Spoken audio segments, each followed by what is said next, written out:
Hi, my name is Diana Rodriguez Rosales. I am a fourth-year Latin American Studies and Global Public Health major at the University of Virginia in Charlottesville, Virginia.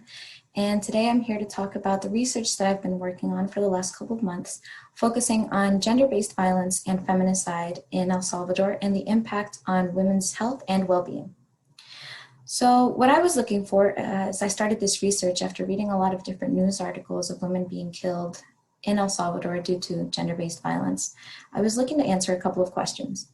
Mainly, why were women specifically being targeted? Why were they experiencing high levels of violence? How was this violence being committed? How did it impact their physical and mental health and well-being?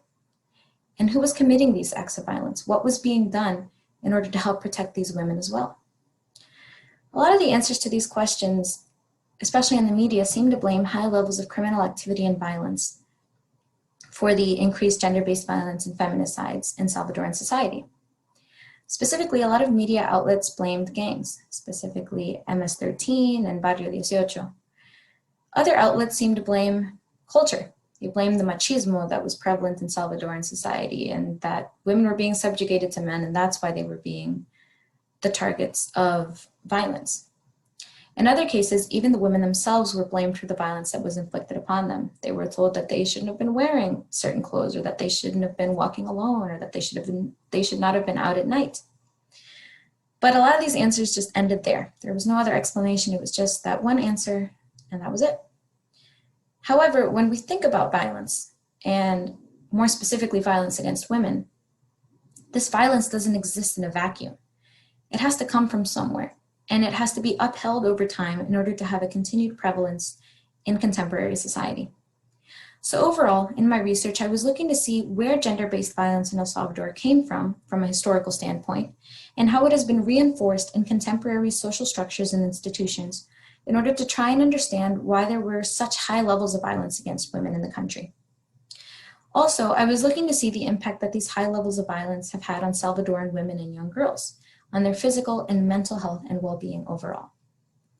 So what I found in my research is that there are connections between historical and contemporary factors that explain the high levels of violence against Salvadoran women and young girls. Among the historical factors is the Salvadoran Civil War, which occurred from 1980 to 1992, that produced a culture of violence within El Salvador, one that specifically targets women and has led to gender inequality throughout the country. This pattern of violence and inequality was cemented in Salvadoran society during wartime, and it was further reproduced and perpetuated by the failures of the Truth Commission after the war, specifically in that the Commission did not address specific war crimes committed against women, and during the peace process more generally, after the war officially ended in 1992.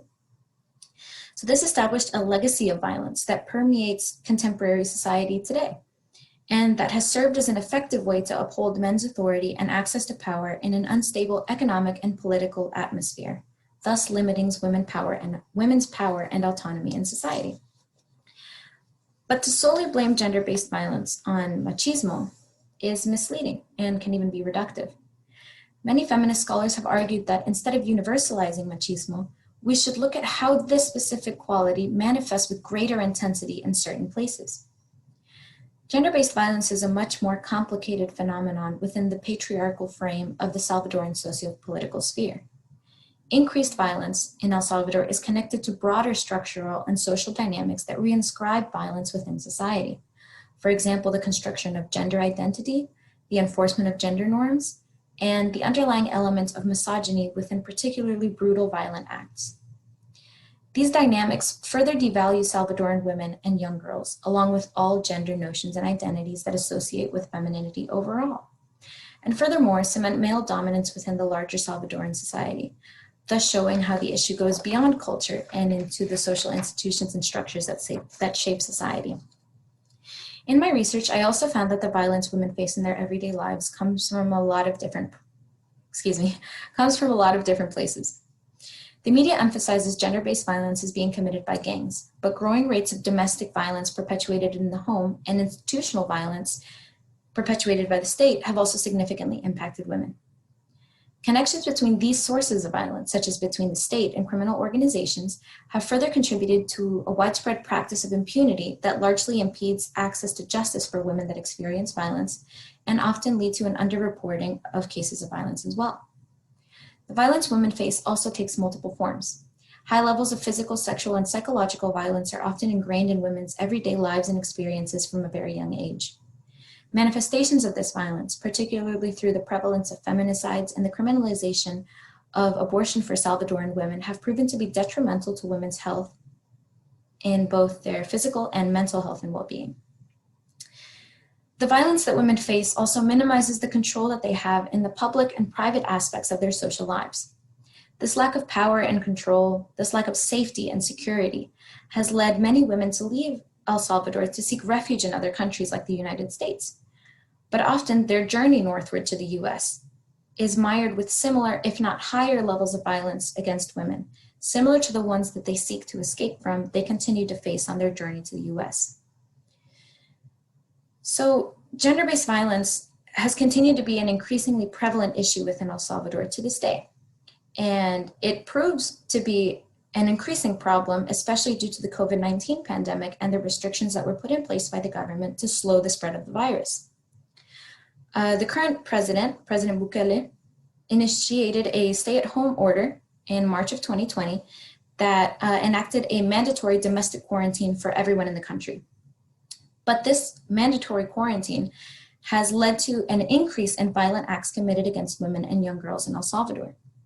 The International Rescue Committee reports that there has been a 70% increase in violence reports from 2019 to 2020.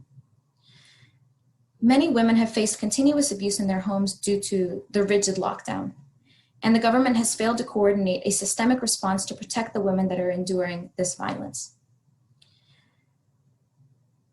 According to the Salvadoran Ministry of Health, 114 girls ages 10 to 14 became pregnant during lockdown from the abuse that they faced in their homes from March to June 2020.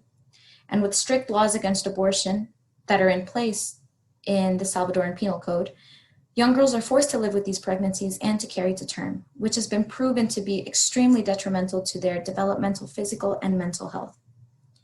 So in seeing the pervasiveness of gender-based violence today, and in seeing the impact that it can have in the long term, there is still much that needs to be done by the Salvadoran government in order to help protect these women and in order to help them acquire justice for the crimes that are committed against them.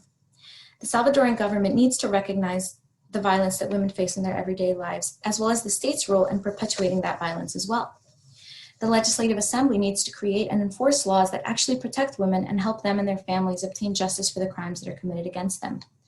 There needs to be more reproductive health services and choice in order to minimize the pressure that women face from institutional violence.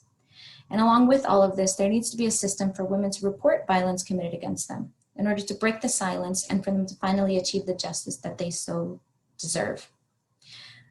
Breaking the silence will help empower women to work to enact real change in Salvadoran society in order to stop gender-based violence once and for all, in memory of those whose lives have been taken by this violence, for those who continue to experience it today, and in hopes of building a safer and more stable society for generations of women to come. This is work that means a lot to me. My family is from El Salvador, and a lot of the experiences that I've been reading about have resonated with personal experiences of people who are very close to me. So I'm very, very much dedicated to this work, and I hope to continue it in graduate school and hopefully one day in a job where I can try to help bring awareness to this issue and also provide support to the women that endure it every single day. Thank you so much for listening.